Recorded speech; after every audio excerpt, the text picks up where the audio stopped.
জির সোনালী ল্যাঙ্গর। জির সোনালী ল্যাঙ্গুরটি এত সুন্দর যে এটি প্রায় নকল দেখায়।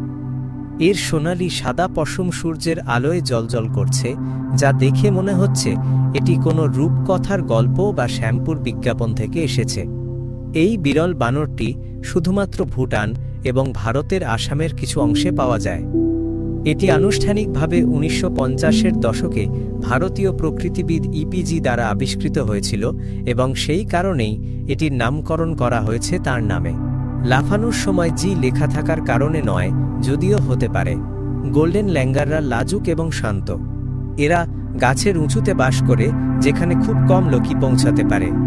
তারা মানুষকে এড়িয়ে চলে এবং পাতা, ফল এবং বীজ খেয়ে শান্ত জীবন উপভোগ করে। এই বানরগুলি ছোট ছোট দলে বাস করে, সাধারণত একটি স্ত্রী বানর তাদের নেতৃত্বে থাকে।